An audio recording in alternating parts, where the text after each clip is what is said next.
Dans cette vidéo, nous allons nous intéresser aux méthodes de vente. Puis pour chacune de ces méthodes, nous étudierons les techniques qui y sont associées. Il y a 3 méthodes de vente. Les ventes dites de contact. Le client et le vendeur se rencontrent et cette rencontre est obligatoire pour que la vente ait lieu. La vente visuelle. Le client se déplace sur un lieu de vente, mais il n'est pas obligé de passer par un vendeur pour acheter. La vente à distance maintenant. Le client commande ses produits depuis chez lui sans se déplacer. La livraison peut nécessiter qu'il se déplace.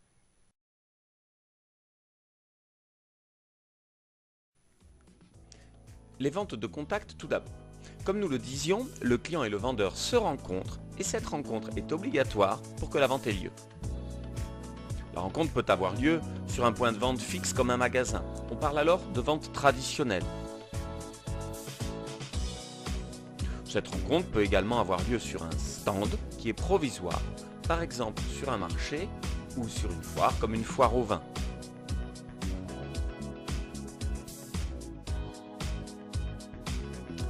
Cette rencontre peut également avoir lieu au domicile du client. On parle de vente à domicile. Cela peut être sur rendez-vous ou par une personne qui fait du porte-à-porte. Le vendeur fait du porte-à-porte et essaye de rencontrer des prospects qui deviendront peut-être des clients.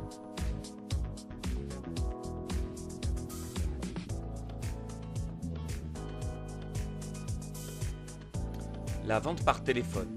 Le client a bien un contact avec un vendeur, mais ce contact se fait à distance par téléphone.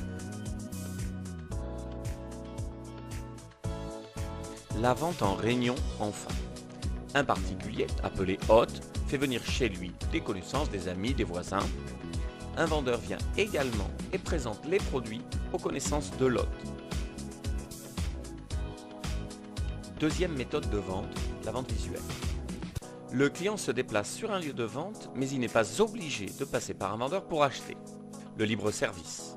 Le client choisit les produits qui l'intéressent et passe en caisse. Il n'a aucun contact avec un vendeur.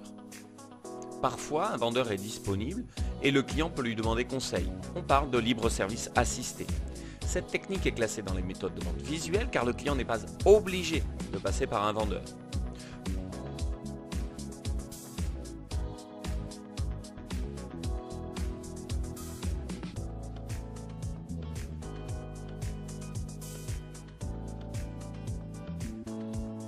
Enfin, les distributeurs automatiques sont des ventes visuelles. Le client se déplace et n'a par définition aucun contact avec un vendeur.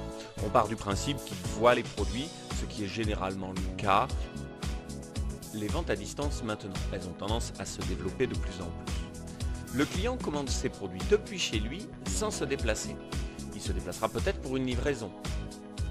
Il peut faire cette commande sur Internet. On parle d'e-commerce.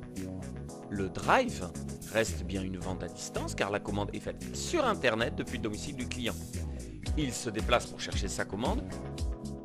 La vente par correspondance. Le client reçoit chez lui un catalogue et commande ensuite les produits à l'aide d'un bon de commande. Plus anecdotique, notamment dans l'alimentaire, le téléachat. Les produits sont présentés par un animateur à la télévision. Le client commande les produits depuis chez lui.